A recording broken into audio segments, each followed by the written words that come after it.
Have you ever heard someone tell you, I can just do this myself? It seems simple enough. Ooh, that one, I gotta be honest, that one stinks because we actually know how that story ends. Like, pretty clear as day. We know that that person is probably going to spend 30, 60, 90 days, maybe a year tinkering, trying to figure out this new skill set to fix this particular problem or get to this particular solution. And all they're going to end up with at the end of the day is something that looks either really sloppy, not finishing it at all. They're just going to feel frustrated, and maybe, just maybe, they might circle back to hitting you up and maybe working with you. So in this video, I want to show you exactly why the I can just do it myself objection is happening and truly how to solve it once and for all. By the way, if we haven't met yet, my name is Emmanuel. I am the founder and kind of chief talking head guy of this cool little part of the internet. I also run a consulting agency that is specifically designed to help service provider entrepreneurs really grow and scale their business using systems. Having said that, if you are 100% relying on referrals to build your business, and referrals, they're kind of hard to predict. It's very ebbs and flows. And you started dabbling into maybe cold traffic, trying to generate leads from complete strangers, you do know that, number one, it's a lot harder. Number two, this is a game of quantity, not quality. And number three, chances are you're probably going to get this objection. So I want to break down exactly how to defeat it. And I should also add that the whole breakdown, I'm going to go draw some stuff. The workbook for that, you're going to find in the description below. All right, but before we break this down, I first need to tell you a quick story about Jennifer. So Jennifer is a really great owner of a real estate brokerage, and she needed to build her website. She needed to solve a specific problem for generating more leads for her brokerage. So she first started off, going the more inexpensive route, the Upworks, the Fivers of the world.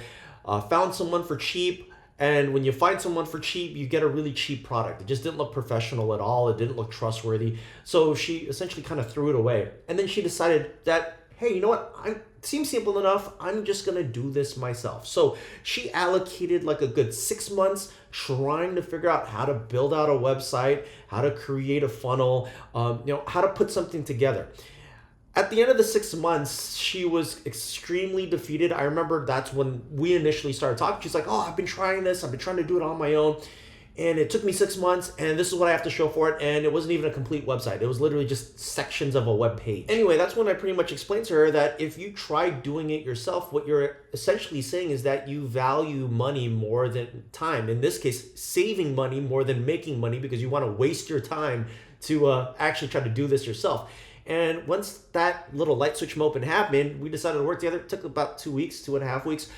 We had the whole thing up and running and a bunch of leads pouring in. Anyway, I don't say this to kind of brag about our systems. I say this because, she had essentially spent a good part of, maybe 3 months of tinkering with a complete stranger, then another 6 months trying to do it herself, and it got her nowhere. And then you work with someone that actually knows what they're doing, and hey, guess what? It only takes 2 weeks. Like, listen, what I'm trying to say is she essentially could have saved more than half a year's time just by fixing the problem right up front and actually addressing the issue instead of trying to DIY it. So here's the kicker. I kind of know that by you watching this video, you're kind of on the same boat. You are DIYing this yourself. You maybe are watching this video, plus you also maybe have ChatGPT open. Maybe you also have like a Google Sheet or Google Docs open, maybe with funnels or automations that are half complete because you're still trying to figure out how to put all the pieces together. And the reality is you're probably telling yourself, or at least in this case, trying to convince yourself that this is fine. But let's be honest, this isn't. So let me break this down a little bit more visually for you. Okay, so there are two timelines that really I want to try to relay to you on how to diagnose cost. The first one, we'll call this the DIY timeline, and then the second one where we'll call it the expert timeline. All right, now let's break down each one together, shall we? So we have the DIY timeline, and in the DIY timeline, what you're usually going to be faced with is one, delays. Oops, AYS, there you go. Delays because you know that you're not the expert at the thing that you're trying to solve for. So you're going to work on the thing that you feel most confident in. And then when you find excess time, then you'll work on this new venture that you're trying to take on. But the reality is it's not a priority to you, not a big priority to you. And so you're going to experience delays in trying to actually get it set up or get it finished. I mean, think of it more of like a hobby than anything because you're working it as your pastime and it's not a priority list item. And in addition to that, you encounter your next big roadblock, which is backtracking. Now, chances are, if this is your first time doing it and you're still trying to figure out the ropes of how this stuff works, you're going to make mistakes and you're going to have to go back and figure out and troubleshoot why something didn't work correctly. And then hopefully, with the help of maybe AI, you'll find a solution. But at the end of the day, it's a lot of backtracking and going back in circles trying to figure out how to get to the point where you have a definition of done. Which leads to the next big problem or big roadblock: frustration. I don't know about you, but whenever I try something new, I'm usually not very good at it right off the bat. I'm a normal person.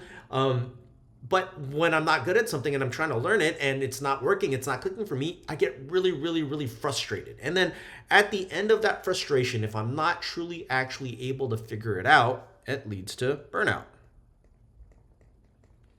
Listen, I'll be honest.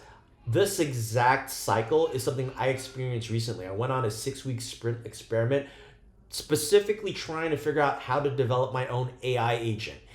At the end of the 6 weeks, I was burnt out. I was done. I threw my hands up. And I figured at that point, let me actually just contacted someone, and they literally set something up for me in a week. Which brings me to my next point, which is the expert route, the expert timeline. Now, in the expert timeline, it's slightly different. Instead of delays, things are a little bit more focused because we're now working with someone that knows what they're doing and they've kind of done it before. So in addition to that, it's a lot more guided. And when it's a lot more guided, guess what? You have a faster execution. And when things are faster, you get an ROI, which is a beautiful thing to have. So here's the thing. When we go the route of the DIY, what inevitably happens is we maybe start way up here and then we work our way down to down here where we're just not able to create the result.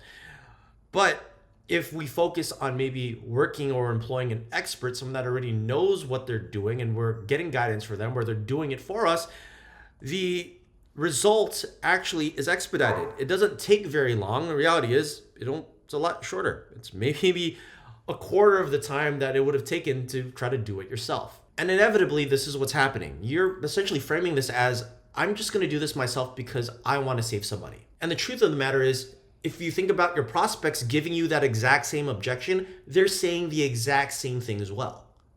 They just want to save some cash. But what's actually happening here is that you're not actually saving money, you're delaying revenue, or they're delaying revenue. They're delaying the big result because inevitably, the form of I'll just do it myself is just self-sabotage because maybe, just maybe, hear me out, they're scared to see what the other end of success looks like if they actually get this done a heck of a lot sooner than later. But anyways, I digress. The goal here is that we need to deal with this objection. So the way to deal with this objection is actually really easy. Again, the workbook for this you'll find, or the script for this you'll find in the workbook, and the link is in the description. So the objection handle is simple. Hey, listen, money is going to get spent either way, no matter what. The question is it going to be spent on something that actually solves your problem, or is it going to be spent on something that you actually don't really need? Follow me on this. Let's look back at the last 12 months. Is there a bunch of stuff that you spent money on that you probably didn't need? Yeah, probably. And you're probably going to do it again these next 12 months, right? Yeah, of course. Well, here's the truth. You're going to be buying these lessons, whether you work with me or you find out one way or another, in this case, trying to do it yourself. The question is, what do you prioritize more? Is it time or is it money? See, we always spend on what we value the least.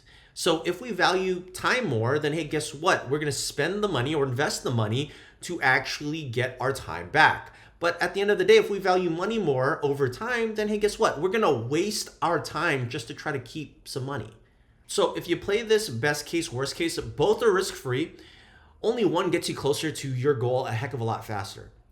So no risk with no upside, or no risk with potential upside. Which one would you choose? And I should also add that if you're able to find a way to mitigate risk with some sort of guarantee, it makes it a lot easier to get a yes than to get the, oh, I need to think about this some more. Anyway, so the quick recap, the DIY route, leads to a lot of frustration, a lot of backtracking, a lot of burnout. And it probably won't get done, or if it gets done, it's gonna look not as great and it's gonna take a very long time. Or you can go the route of working with an expert.